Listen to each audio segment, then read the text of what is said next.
It's distinctive, it's rich, it's made of more.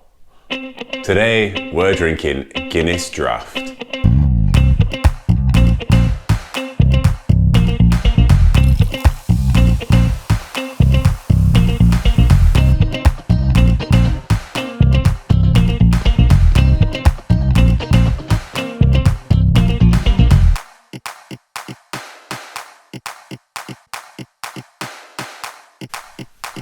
Hi guys, it's Jim here from drtangenstein.com with another episode of Beers of the British Isles.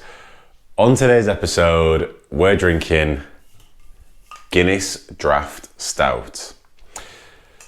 Now you can get Guinness absolutely everywhere. You can get it from the supermarket, the petrol station, the florist, the pet shop.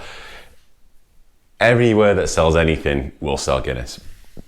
You basically pick it up for £1.20 per can. So it's not super cheap, but it's also not that expensive. Now Guinness Stout, should I say, is a dry Irish stout. This recipe was perfected in 1959. The brewery is much older than that, but this particular recipe, 1959, and like I say, it's a dry Irish stout. It's 4.2% alcohol with 45 IBUs. And I feel like that level of bitterness, so that's a very bitter beer. I feel like that level of bitterness always surprises people. But I imagine that if you look at it, the amount of body that this beer has, I mean, spoiler alert, I've already tasted this beer in the past. The amount of body that this beer has, the bitterness will play off that. And it is a dry Irish stout, so we're not looking for any sweetness in that at all. Now, I'll just go over briefly kind of the history of stouts, like how stouts came to be. So back in the 1700s, a kind of beer was invented called porter, which was a very dark beer, again, made with brown malt and other malts as well. Stout was invented basically because people realized that if they used something called roast barley, which isn't malted at all, it's literally just barley roasted. If you use a very small amount of roast barley, you can make a very dark beer very kind of efficiently because you only need to use a very small amount of the roast barley. That's how stouts kind of came about. That's where stouts sort of split off from porters. Guinness did used to make porter, but then they kind of branched off into stouts, and obviously now their flagship beer is the stout. But the reason I say this is because roast barley is a very key component to dry Irish stouts, and this one in particular.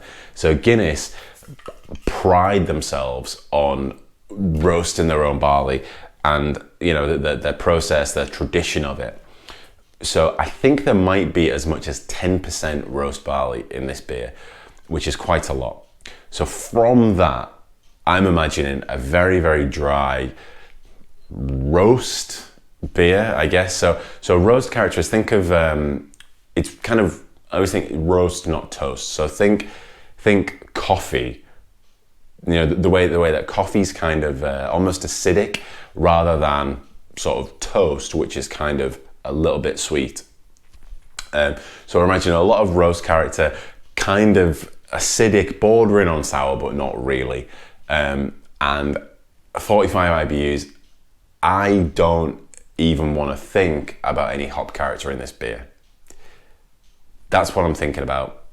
Let's dive in and see what we've got.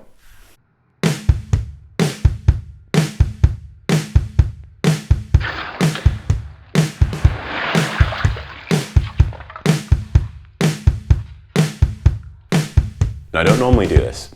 Normally, I'd cut there and you'd find me with the beer in the glass. But pouring Guinness is such a big part of the Guinness experience that I thought I'd better do it on camera today. Now, the reason this can is called Guinness Draught Stout is because they try as best they can to mimic the draft pulled experience of a pint of Guinness. And the way they do that is by putting something called a widget in the can. Guinness kind of pioneered back in the 50s when this recipe was sort of nailed on. Guinness pioneered this brewing gas. So most beers are carbonated with carbon dioxide. Guinness uses a mix of carbon dioxide and nitrogen. And what happens is the nitrogen is much less soluble in water than carbon dioxide is. So when you open this can of Guinness, the nitrogen is going to rush out, and it's all facilitated by this widget in a very kind of complicated engineering process. That means that you can get a very, very good head on your beer because the nitrogen will rush out of solution. So this is the way that I pour a can of Guinness.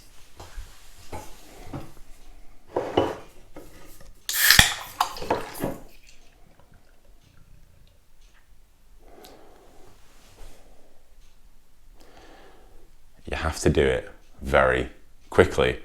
Get it in the glass.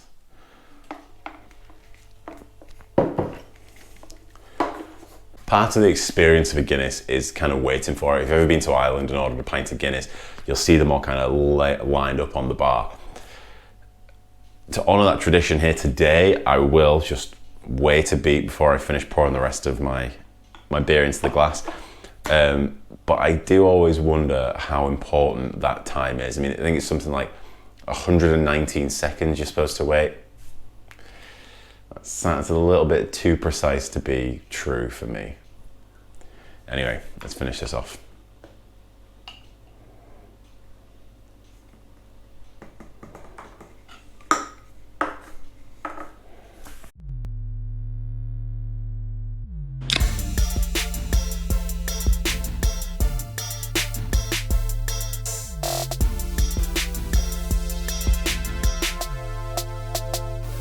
Okay, we're in the glass, and how can you not comment on the aesthetic of this beer? It is absolutely one of the most remarkable looking beers there are out there today.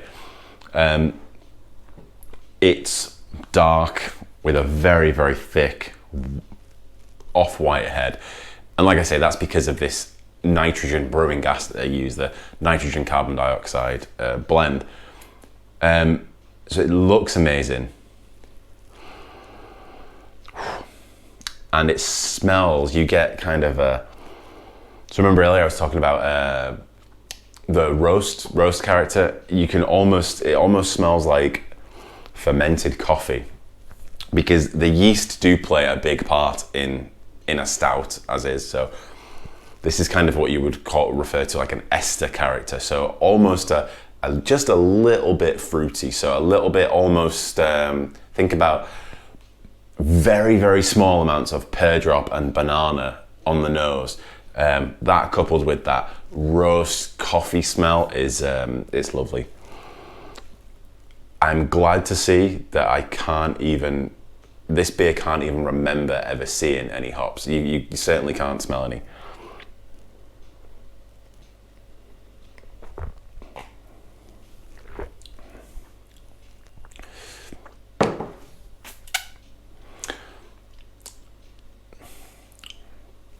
Now the flavour, like I said, very, very, very dry.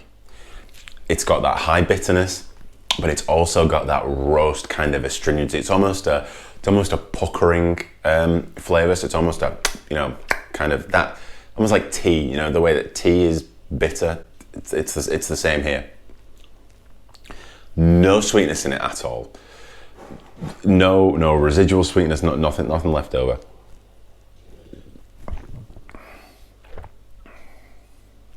Carbonation is zero. You can drink this beer all day because it's so light on the palate, and every sip is something different. I'm drinking this beer completely off the shelf. I haven't put this in the fridge at all because I want to be able to taste all that. So, appearance, awesome, legendary. Aroma, that subtle yeast ester character mixed with almost a coffee aroma. The flavour is super dry, almost astringent, so mouth-puckeringly dry, with kind of a note of dark chocolate mixed with coffee.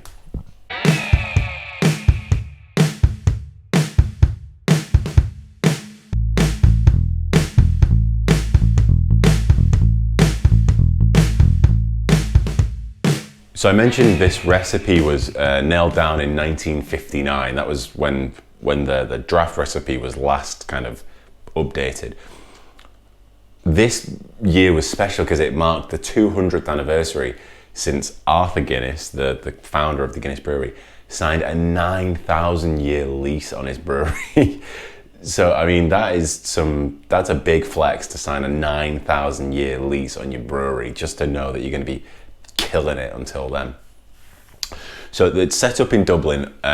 It's been there since the 1700s, like I say, and it's basically helped Dublin and probably Ireland kind of. I gotta be careful when I say this. Guinness and Ireland have kind of grown up together over the past 300 years, ish. It's a real staple. If you go to Dublin, it's absolutely everywhere. And it's not just it's more than a beer. It's not just the beer. It's not just the brewery. It's the presence of Guinness feels just embedded in the culture. So I'm not sure on the familial linkage at the moment. I'm not sure if the Guinness family are still kind of involved with the running of this, but the brand, the Guinness brand, is kind of owned by Diageo now, who own a load of drinks brands, a load of food and drink brands.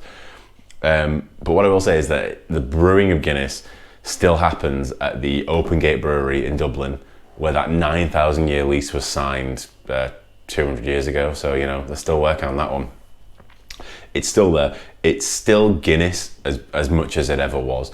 And one of the coolest things about Guinness, I think, because I've been to the museum, I've done the tour around the Open Gate, and one of the coolest things by far to see there is just how embedded it is in culture, everyone's culture. There's a marketing section that you go to, and you see like Guinness teapots, Guinness, t-shirts. I've got one here, but it just feels like Guinness has been there forever. And Arthur Guinness certainly thought it would be here forever, and maybe he was right.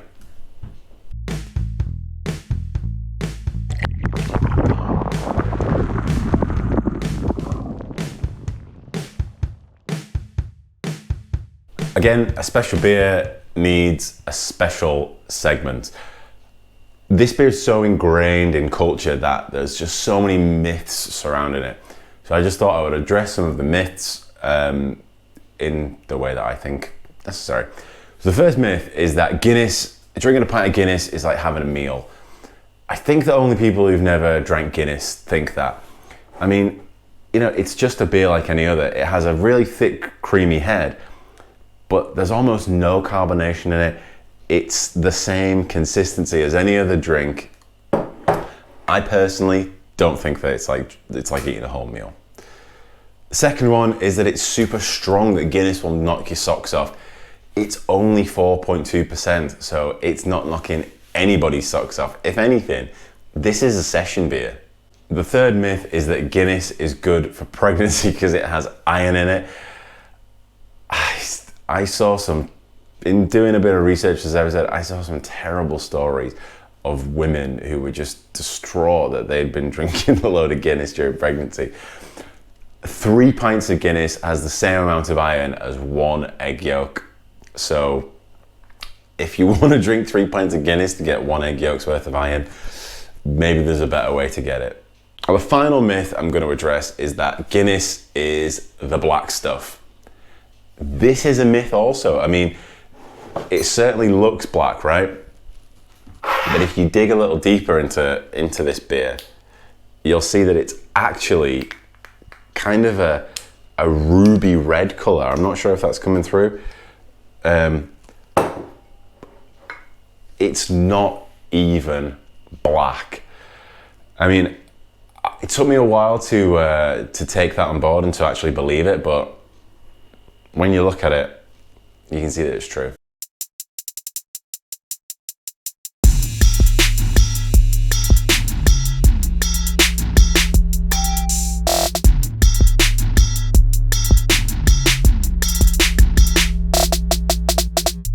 Okay, then let's sum up Guinness Draught Stout. Appearance-wise, I don't think anybody's going to argue that this beer looks incredible. It's distinct, it's kind of unique, it's iconic. The appearance is undeniable. The aroma, like I say, is also kind of undeniable. It smells like a coffee filter that was fermented. It's awesome. So you get that roast, those roast characters coming through from the roasted barley. But then, you know, unlike most beers, you can smell those yeast esters in this. And like I say, if you don't know what you're looking for with that thing, very, very, very subtle pear drops, bananas, not nail polish remover. It's not that kind of ester. But that just kind of proves there was yeast in it, and that's fine. In a stout like this, I want some yeast esters.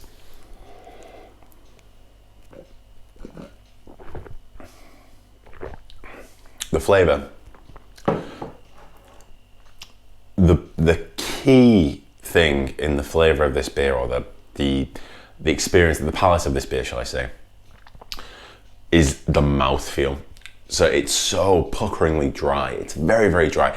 And I think that because it kind of looks almost like Coca-Cola or you know, a coffee or something, people think it's going to be very sweet, and it isn't. This is a dry Irish stout, and it's very true to that. It's very, very dry, almost to the point of, you know, like I said, mouth puckeringly dry.